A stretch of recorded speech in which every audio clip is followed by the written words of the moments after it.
Arsenal Football Club are officially top of the league, guys. We have done it 2-0. Comfortable win, in my opinion. I mean, going into the game, I thought we would definitely beat West Ham. I went 3-0. I was confident with the lineup, but 2-0, job done.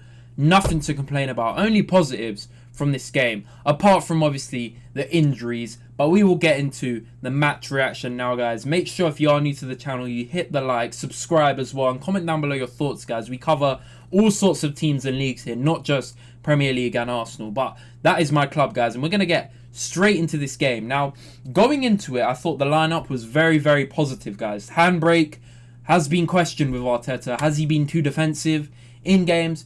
I think he has in a few of them. But today, we went gung-ho with this lineup, man.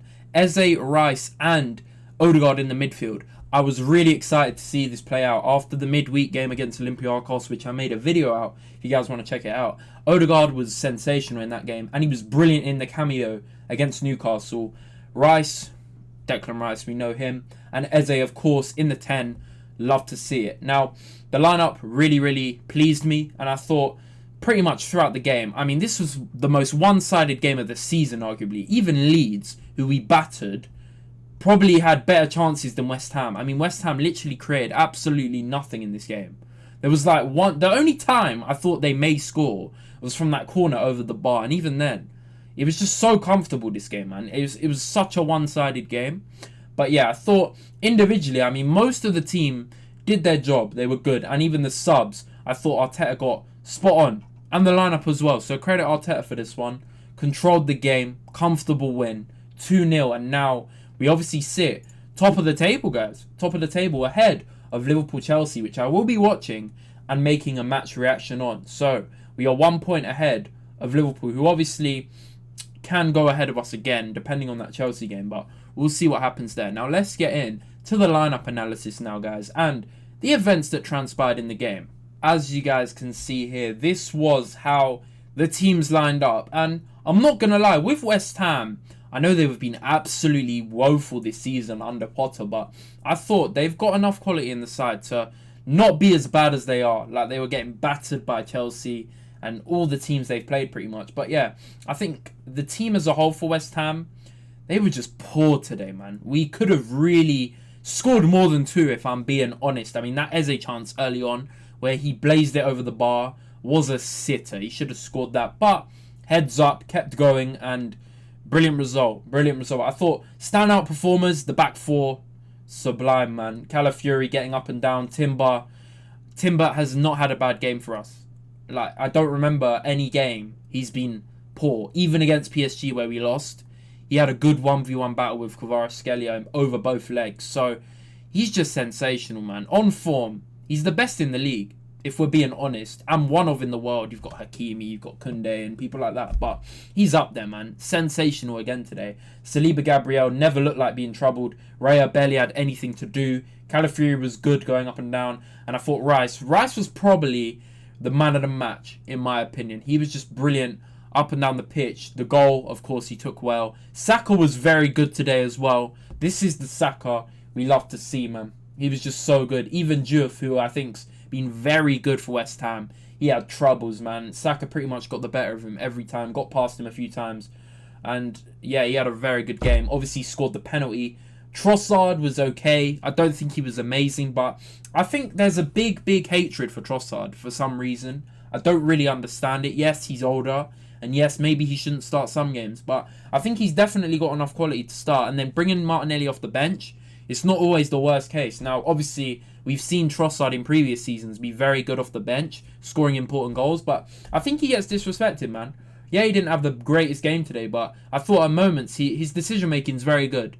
He's very good at that. And his shooting, I mean, he's very clinical, guys. If he gets a chance, more often than not, he'll bury it. Eze had a bit of a quiet one today. He had his little passes and little dribbles, but nothing really stand out from him. The miss was probably the most standout. So, not the best game from him, but it's not, and not every week is going to be a sensational performance. We know that. They're not robots, you know? But yeah, I thought Rice was brilliant today. Absolutely superb. Odegaard, I'm so gutted for him, man. He looked good, and then injury again. As soon as he gets back into form and looks great again, he gets injured, man. Our injury problems, they're crazy. They are crazy. But luckily, I mean, look at that bench. We have got the depth now. There's no like excuse with injury, you know. We've got the depth. So he brought on Zubamendi. I would have preferred him bringing on Ethan, if I'm being honest, but doesn't matter. Ethan came on later, but yeah, like for like, we need to see Ethan getting more game time. But yeah, getting into the goals, guys. I thought Declan Rice, it was a nice little goal, tidy goal, no celebration, nothing crazy, but it was a good composed finish from him. We know what he's about. I mean, for West Ham and Arsenal, it's like two different players. His attacking output's already eclipsed his West Ham career, and he's played like 100 and something less games. It's crazy, man. What a player. What a player. Now, the only disappointment today, Rice went off injured as well with his back, but I hope he'll be alright. After international, I'm sure he'll be okay, but Gyökeres today, man. There's a problem, guys. There is a problem. Now, I thought he was decent at times. He laid the ball off, but overall today he was nullified again. And this is by West Ham. I really thought this was the game for him to score a few.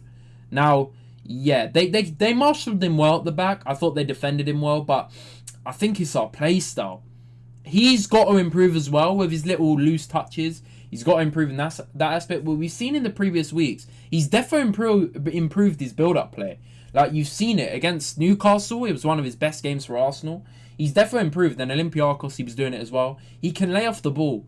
But we need to play to his strengths. We were doing it later on, and he was still getting defended quite well. But over-the-top balls in behind to create space for him, that's where he's going to thrive. And we saw it at times. He really, towards the end of the game, he picked up the ball in the left channel, had a run, and obviously didn't lead to anything. But he picked up the ball. That's where he's going to get it. Not crosses in the air. He's not a header of the ball. Yes, he scored one in pre-season, but that doesn't really count. Like, he's never been that aerial threat. He loves to pounce on long balls over the top, and he's very quick. People don't realize he's rapid, so he can get on the end of them and create something like he did against Leeds at the start of the season. But I think also he's got to adapt too, because I think as a player, you're obviously going to improve with better players around you. And I think we'll get something out of him. He'll start delivering week in, week out. I'm confident of that. But we do need to obviously get him having more shots, whether that's him or us as well. I mean, you only have one shot on target and one shot off. It's not good enough, man. He needs to have way more shots, because then we could start judging his goal scoring. But he scored 3 goals for us, and then he's just been like barely having any shots in any game. So that, I think, could come down to Arteta and the way he uses him in the lineup. But we'll have to wait and see. We will have to wait and see. But now, statistically, I mean, this is just ridiculous. I mean, it felt like 90% possession. Expected goals, yeah. They had 2 big chances. I don't even remember them, if I'm being honest. They were not massive chance. They had 4 shots. We had 21 shots. We really should have put this game to bed earlier. It could have been about 3 or 4, but corners, again, not great today. They're so weak from them as well. So I really thought we could have exploited them, but doesn't matter, man. All that matters is we got the job done, guys. That is the main thing from this game. I'm very pleased with the result. Hopefully Odegaard's injury is not serious. And Rice, I hope he's alright. But international break coming up.